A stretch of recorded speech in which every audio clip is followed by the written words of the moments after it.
ನಮಸ್ಕಾರ. ವನಜಾ ಮಲೆನಾಡು ಬಂದಾಯಿತು, ಹೊಸ ವಿಡಿಯೋ ತಂದಾಯಿತು. ಬನ್ನಿ, ಇವತ್ತು ವಸುದೇವ ಕುಟುಂಬ ಸೀರಿಯಲ್ಲು ಹೇಗೆ ಮೂವ್ ಆಗುತ್ತೆ, ಏನು ಸ್ಟೋರಿ ನೋಡೋಣ. ಅದಕ್ಕಿಂತ ಮುಂಚೆ ನಾನು ವಿಡಿಯೋಕ್ಕೆ ಸಬ್ಸ್ಕ್ರೈಬ್ ಮಾಡಿಲ್ಲ ಅಂದರೆ ದಯವಿಟ್ಟು ಸಬ್ಸ್ಕ್ರೈಬ್ ಮಾಡ್ಕೊಳ್ಳಿ, ಹಾಗೆ ಒಂದು ಲೈಕ್ ಕೊಡಿ. ಇವತ್ತು ಸ್ವಾತಿ ಮತ್ತು ತಾತ ಅಜ್ಜಿ ಕೂತು ಮಾತಾಡ್ತಾ ಇರ್ತಾರೆ. ಆವಾಗ ಅಲ್ಲಿಗೆ ರಾಗಿಣಿ ಎಂಟ್ರಿ ಆಗ್ತಾಳೆ. ಎಂಟ್ರಿ ಆಗಿ ಆಮೇಲೆ ತಾತ ಮತ್ತು ಸ್ವಾತಿ ವಾಕಿಂಗ್ ಹೋಗಿ ಬಂದ್ವಿ. ಸ್ವಾತಿಗಂತೂ ನನ್ನ ಫ್ರೆಂಡ್ಸ್ ಎಲ್ಲರೂ ಮಾತಾಡ್ಸಿದ್ರು, ತುಂಬ ಚೆನ್ನಾಗಿ ಮಾತಾಡಿಸಿ ಸ್ವಾತಿ ನನ್ನ ಜೊತೆ ತುಂಬ ಕಂಫರ್ಟಬಲಾಗಿ ವಾಕ್ ಮಾಡ್ತಾಳೆ ಅಂತ ಎಲ್ಲ ಹೇಳ್ತಾಯಿತ್ತು ತಾತ. ಹೌದಾ, ಸ್ವಾತಿ ಓದ್ಕೊಡೆ ಎಲ್ಲ ಅಷ್ಟೇ, ಅವಳು ತುಂಬ ಚೆನ್ನಾಗಿ ಹೊಂದ್ಕೊತಾಳೆ ಮಾಡ್ತಾಳೆ ಅಂತ ಅಜ್ಜಿನೂ ಕೂಡ ಹೇಳ್ತಾಯಿತ್ತು.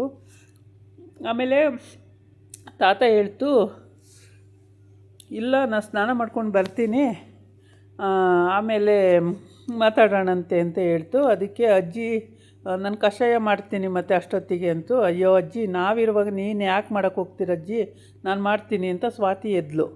ಸ್ವಾತಿ ಎದ್ದಿದ್ದಕ್ಕೆ ರಾಗಿಣಿ ಸುಮ್ಮನಿರಲಿಲ್ಲ.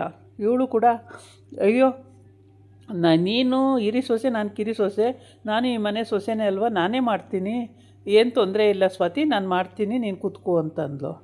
ಆಮೇಲೆ ಸರಿ ಆಯಿತು ಅಂತೇಳಿ, ನಿಂಗೆ ಎಲ್ಲಿ ಬರುತ್ತೆ ಮಾಡೋಕ್ಕೆ, ನಾನು ಮಾಡ್ತೀನಿ ಸುಮ್ಮನೆ ಇರು ರಾಗಿಣಿ ಅಂದ್ಲು. ಇಲ್ಲ ಇಲ್ಲ ನನಗೂ ಬರುತ್ತೆ, ನಾನು ಮಾಡ್ತೀನಿ ಅಂತಂದ್ಲು.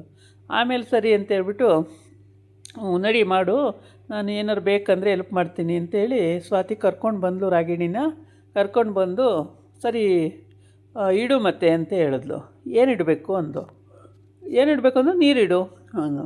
ಇವಳು ಜಗ್ ತೆಗೆದುಬಿಟ್ಟು ಸ್ಟವ್ ಮೇಲೆ ಇಡ್ತಾಯಿದ್ದಾಳೆ ನೀರನ್ನ, ಗ್ಲಾಸಿನ ಜಗ್ಗನ್ನ. ಅಯ್ಯೋ ಗ್ಲಾಸಿನ ಜಗ್ ಇಡ್ತಾ ಇದೆಯಲ್ಲ, ನೀರಿಡು ಕಾಯೋದಕ್ಕೆ ಪಾತ್ರೆಯಲ್ಲಿ ಅಂದ್ಲು. ಪಾತ್ರೆ ಇಲ್ಲ, ಓ ಪಾತ್ರೆಯಲ್ಲಿದೆ, ನನಗೆ ಗೊತ್ತಿತ್ತು, ನೋಡು ನೀನೇನಂತೀಯ ಅಂತ ಸುಮ್ಮನಾದೆ ಅಂತ ಅಂದರು. ಆಮೇಲೆ ಅದು ಸ್ಟವ್ ಹಚ್ಚೋಕ್ಕೂ ಬರಲಿಲ್ಲ. ಕೊನೆ ಸ್ವಾತಿನೇ ಹಚ್ಚುತ್ತಾಳೆ, ಇವಳಿಗೇನು ಬರಲ್ಲ. ಆಮೇಲೆ ಕಷಾಯ ಪೌಡ್ರ್ ಎಲ್ಲಿದೆ ಅಂತಂದ್ಲು. ಟೇಬಲ್ ಮೇಲಿದೆ ತೊಗೊಂಡು ಬಾ ಅಂತ ಹೇಳಿದ್ರೆ, ಕಷಾಯ ಪೌಡ್ರ್ ತೊಗೊಂಡು ಬರೋಕ್ಕೆ ಹೋಗಿ ಕೆಳಗೆ ಬಿದ್ಲು, ಸುಮ್ಮನೆ ನಾಟಕ ಆಡಿದ್ಲು. ಆಮೇಲೆ ಸರಿ ಅಂತ ಹೇಳ್ಬಿಟ್ಟು ಎತ್ತಕ್ಕೆ ಹೋದ್ಲು. ಅಯ್ಯಪ್ಪ ಅಯ್ಯವ ಅಂದ್ಲು. ಅಷ್ಟೊತ್ತಿಗೆ ಅವ್ರ ಅತ್ತೆ ಗಂಡ ಎಲ್ಲ ಓಡಿ ಬಂದರು. ಗಂಡನೇ ಎತ್ಬಿಟ್ಟು ಚೇರ್ ಮೇಲೆ ಕೂರಿಸ್ತಾ ಸುಮ್ಮನೆ. ಆಮೇಲೆ ಚೇರ್ ಮೇಲೆ ಕೂತ್ಮೇಲೆ ಅತ್ತೆ ಕಣ್ಣು ನೋಡಿದ್ಲು. ಅತ್ತೆ ಕಾಲು ಸುಮ್ಮನೆ ನೋವು ಅಂತ ಡ್ರಾಮಾ ಮಾಡ್ತೀನಿ ಅಂತೇಳಿ. ಅದಕ್ಕೆ ಹ್ಞೂ ಅಂತ ಅಂದ್ಲು. ಅಯ್ಯೋ ನನ್ನ ಕಾಲು ಹೋಯ್ತು. ಆಮೇಲೆ ಗಂಡ ಹಿಡ್ಕೊಂಡು ಕಾಲಿಗೆ ಮಸಾಜ್ ಮಾಡೋಕ್ಕೆ ಹೋದ. ಅಯ್ಯೋ ಇಷ್ಟು ಹಂಗೆ ಅಷ್ಟು ರಪ್ಪಾಗಿ ಮಾಡಿದ್ರೆ ನೋವುತ್ತೆ, ಇಷ್ಟು ರಪ್ಪಾಗಿ ಮಾಡೋದು ನೋವುತ್ತೆ, ಬರಲ್ಲ ಅವರಿಗೆ, ಅಜ್ಜಿಗೆ ಬರಲ್ಲ ಅಂದ್ಲು. ಸರಿ ಹೇಳು ಮೇಲೆ ನಾನು ಮಾಡ್ತೀನಿ ಅಂತ ಅವ್ರ ಅತ್ತೆ ಅಂದ್ಲು. ಅವ್ರ ಅತ್ತೆ ಹೇಳು ಅಂತ ಹೇಳ್ಬಿಟ್ಟು ಆಮೇಲೆ ಕೂರಕ್ಕೆ ಹೋಗಿ, ಅಯ್ಯೋ ಸೊಂಟನೇ ಆಗಲ್ಲ ನನಗೆ, ಸೊಂಟ ನೋವು ಬಗ್ಗಕ್ಕೆ ಆಗಲ್ಲ ಅಂದ್ಲು. ಆಮೇಲೆ ಬೇರೆ ಯಾರು ಮಾಡಿರೂ ಆಗುತ್ತೆ ಅಂತಂದು. ಬೇರೆ ಯಾರಿದ್ದಾರೆ ಮಾಡೋಕ್ಕೆ, ಸ್ವಾತಿ ನೀನೇ ಒಂಚೂರು ಮಾಡಿಬಿಡಮ್ಮ ಅಂತಂದ್ಲು ಅವ್ರ ಅತ್ತೆ. ಸರಿ ಅಂತ ಇವ್ರು ಕೂತ್ಕೊಂಡ್ಳು. ಎಣ್ಣೆ ಹಚ್ಬಿಟ್ಟು ಮಸಾಜ್ ಮಾಡ್ತಾ ಲಟಕ್ ಅಂತ ಮುರಿಯೋಳು. ಆ ಕಡೆ ಈ ಕಡೆ ಲಟಕ್ ಅಂತ ಮುರಿದ್ರೆ, ಅಯ್ಯೋ ಕಾಲು ಹೋಯ್ತು ಅನ್ನೋಳು. ಮತ್ತು ಹೇಳ್ಬಾರ್ದು ಇನ್ನೊಂದು ದಿವಸ ಆ ಥರ, ಈ ಥರ ಎಲ್ಲ ನಾಟಕ ಆಡಬಾರ್ದು ಅಂತ ಹೇಳ್ಬಿಟ್ಟು ಅವಳು ಮನಸ್ಸಲ್ಲಿ ಅಂದ್ಕೊಂಡು ಲಟಕ್ ಅಂತ ಮುರಿದು ಹಾಕೋಳು. ಆಮೇಲೆ ಅಲ್ಲಿ ನೋವು ಇಲ್ಲಿ ನೋವು ಅನ್ನೋಳು. ಹೌದಾ, ಅಲ್ಲೂ ನೋವು ಇಲ್ಲೂ ನೋವು, ಸರಿ ಅಲ್ಲೂ ಮುರಿಯೋಳು ಇಲ್ಲೂ ಮುರಿಯೋಳು. ಅಯ್ಯಪ್ಪ ಹೋಯ್ತು ಕಾಲು ಹೋಯ್ತು ಅಂತ ಕೂಗೋಳು. ಅದಾದಮೇಲೆ ಈ ಥರ ನಾಟಕ ಆಡೋರಿಗೆ ಹೀಗೆ ಮಾಡಬೇಕು ಅಂತೇಳ್ಬಿಟ್ಟು ಅವಳು ಐಡಿಯಾ ಮಾಡ್ಕೊಂಡಿದ್ಲು. ಸ್ವಾತಿ ಐಡಿಯಾ ಮಾಡ್ಕೊಂಡು ಆ ಥರ ಕಾಲು ಮುರಿದು ಹಾಕಿದ್ಲ. ಆಯಿತಾ. ಆಮೇಲೆ ಅಲ್ಲಿಂದ ಎದ್ದು ಎಲ್ಲ ಲಿವಿಂಗ್ ಹಾಲಿಗೆ ಬಂದಿದ್ದಾರೆ, ಕೂತಿದ್ದಾರೆ ಎಲ್ಲವ. ಸ್ವಾತಿ ಪುರೋಹಿತರಿಗೆ ಹೇಳಿದ್ದಾಳೆ. ಆಮೇಲೆ ಇವ್ರು 3 ಜನ ಮಾತಾಡ್ತಾಯಿದ್ರು, ಅತ್ತೆ ಸೊಸೆ ಮತ್ತು ಮಾವ ಎಲ್ಲ ಮಾತಾಡ್ತಿದ್ದರು.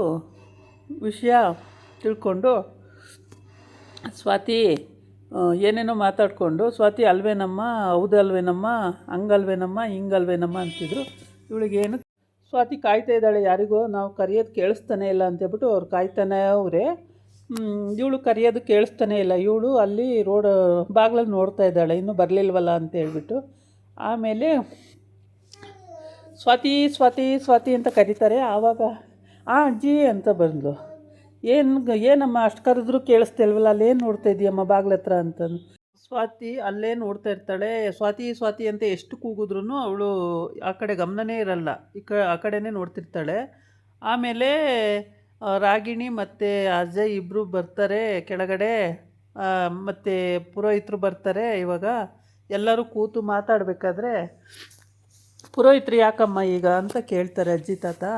ಮತ್ತು ರಾಗಿಣಿ ಮತ್ತು ಅಜಯ್ದು ಮದುವೆ ಆಯ್ತಲ್ಲ, ಅವರಿಬ್ಬರಿಗೂ ಫಸ್ಟ್ ನೈಟ್ ಮಾಡಬೇಕಲ್ಲ, ಅದಕ್ಕೋಸ್ಕರ ನಾನು ಈ ಮನೆ ಹಿರಿ ಸೊಸೆ ಆಗಿರೋದ್ರಿಂದ ಜವಾಬ್ದಾರಿ ನನ್ನದೇ ಅಲ್ವಾ, ಅದಕ್ಕೇ ಪುರೋಹಿತರನ್ನ ಬರೋಕ್ಕೆ ಹೇಳಿದ್ದೀನಿ ಅಂತ ಹೇಳ್ತಾಳೆ. ಆವಾಗ ರಾಗಿಣಿ ಇಷ್ಟು ಬೇಗ ಅದೆಲ್ಲ ಯಾಕೆ ಬೇಡ, ಇನ್ನೂ ಒಂದು 6 ತಿಂಗಳು ಬೇಡ ಅಂತ. ಆಮೇಲೆ ಪುರೋಹಿತರಿಗೆ ಇದು ಬಿಟ್ಟರೆ ಮತ್ತಿನ್ಯಾವತ್ತು ಒಳ್ಳೆಯ ದಿನ ಇದೆ ಅಂದರೆ ಇನ್ನು 6 ತಿಂಗಳು ಒಳ್ಳೆಯ ದಿನ ಇಲ್ಲ ಅಂತ ಹೇಳ್ತಾರೆ ಪುರೋಹಿತರು. ಹಾಗಾದರೆ ಅಜಯ್ ಹೇಳ್ತಾನೆ ಬೇಡ ಬೇಡ ಅದು ಇವತ್ತೇ ಆಗಲಿ ಅಂತ. ಅದಕ್ಕೆ ಮಾತಾಡಿ ಎಲ್ಲ ಆಗೋಗುತ್ತೆ. ಆಮೇಲೆ ಇವರು ರೂಮಿಗೆ ಡೆಕೋರೇಷನ್ ಮಾಡೋಕ್ಕೆ ಹೋಗಿರ್ತಾರೆ ಇಬ್ಬರೂ, ಗಂಡ ಹೆಂಡ್ತಿ, ವಂಶಿನೂ ಮತ್ತು ಸ್ವಾತಿನೂ. ಅಲ್ಲಿ ಬೆಡ್ ಮೇಲೆ ಹೂವು ಹಾಕ್ಬೇಕಾದ್ರೆ ಜಂಪಾಗಿ ಕೆಳಗೆ ಬೀಳೋಕ್ಕಾಗ್ಬಿಡ್ತಾಳೆ. ಆವಾಗ ವಂಶಿ ಹಿಡ್ಕೊಂಡು ಹಂಗೆ ಮಂಚದ ಮೇಲೆ ಮತ್ತೆ ಹಂಗೆ ಹಾಕ್ಬಿಡ್ತಾನೆ ಅವಳನ್ನ. ಆವಾಗ ಮಂಚದ ಮೇಲೆ ಹಾಕಿ ಅವನು ಅದ್ರ ಮೇಲೆ ಬಿದ್ದೋಗ್ತಾನೆ. ಆವಾಗ ಕೈ ಉಳ್ಕುತ್ತೆ, ಎತ್ತಿ ಮೇಲೆ ಕೈ, ನನ್ನ ಬಾಡಿ ನಿಮ್ಮ ಕೈ ಮೇಲೆ ಬಿದ್ದಿದೆ ಅಂತ ಹೇಳ್ತಾಳೆ. ಅಷ್ಟೇ ತಾನೇ, ಎಲ್ಲೋದ್ರೂ ಏನೇ ಒಂದು ಖುಷಿ ವಿಷಯ ಹೇಳೋಕ್ಕೆ ಹೋದ್ರೂ ಕಿರಿಕ್ ಮಾಡೋದೇ ನಿನ್ನ ಸ್ವಭಾವ ಅಲ್ವಾ ಅಂತ ಹೇಳ್ಬಿಟ್ಟು ಸರಿ ಬಿಡು ಅಂತೇಳಿ ಬೈಕೊಂಡು ಅವನು ಡೆಕೋರೇಷನ್ ಮಾಡೋಣ ಬನ್ನಿ ಅಂತಾಳೆ. ಏನು ಡೆಕೋರೇಷನ್ ಎಲ್ಲ ಚಲೋ ಐತಲ್ಲ ಅಂತೇಳಿ ಅವನು ಹೋಗ್ತಾ ಇರ್ತಾನೆ. ಆದರೆ ಇವರಿಬ್ಬರದು ಯಾವ ಪ್ರಸ್ತನೂ ಆಗಿಲ್ಲ, ಯಾವ ಮದುವೆನೂ ಆಗಿಲ್ಲ. ಆದರೆ ಅವಳಿಗೆ ಪ್ರಸ್ತ ಮಾಡಬೇಕು ಅಂತ ಹೊರಟಿದ್ದಾಳೆ. ಏಕೆಂದರೆ ಅವಳು ಬೇಕು ಅಂತಲೇ ಮದುವೆ ಮಾಡ್ಕೊಂಡು ಬಂದಿರೋದಲ್ವ. ಪ್ರಸ್ತ ಆಗಬೇಕು, ಮದುವೆ ಆಗಬೇಕು, ಆ ಥರ ಏನೇ ಇಂಟೆನ್ಷನೆಲ್ಲ ಅವ್ರು ಬಂದಿಲ್ಲ. ಅವಳು ಬಂದಿರೋದೇ ಬೇರೆ ವಿಷಯಕ್ಕೆ, ಇವ್ರ ಮನೆ ಹಾಳು ಮಾಡಬೇಕು ಅಂತಲೇ ಬಂದು ಸೇರಿಕೊಂಡಿದ್ದಾಳೆ ರಾಗಿಣಿ. ಅದು ಅಪ್ಪನಿಗೆ ಇನ್ಫಾರ್ಮೇಷನ್ ಪ್ರತಿ ದಿವಸನೂ ಕೊಡೋದಕ್ಕೆ, ಆ ಥರ ಎಲ್ಲ. ಈ ಫಸ್ಟ್ ನೈಟು ಅರೇಂಜ್ ಮಾಡಿರೋದು ಇದ್ದಕ್ಕಿದ್ದಂಗೆ ಸರ್ಪ್ರೈಸು. ಹಾಗಾಗ್ಬಿಟ್ಟು ಅಜಯ್ ಅಮ್ಮಂಗೆ ಇಷ್ಟ ಆಗುತ್ತೆ. ಆದರೆ ಇವಳಿಗೆ ರಾಗಿಣಿಗೆ ಅದು ಇಷ್ಟ ಇಲ್ಲ. ರಾಗಿಣಿಗೆ ಇಷ್ಟ ಇಲ್ಲ ಅಂತ ಗೊತ್ತಾಗಿಯೇ ಸ್ವಾತಿ ಏರ್ಪಾಡು ಮಾಡಿದ್ದಾಳೆ. ಆದರೆ ಸ್ವಾತಿ ಮಾಡಿರೋದು ರಾಗಿಣಿಗೆ ಗೊತ್ತೇ ಇಲ್ಲದಿರೋ ಕಾರಣಕ್ಕೆ. ಇದಾಗಿತ್ತು ಇವತ್ತಿನ ವೀಡಿಯೋ. ನಾಳೆ ಇನ್ನೊಂದು ವೀಡಿಯೋ ಜೊತೆ ಬರ್ತೀನಿ. ನಮಸ್ಕಾರ.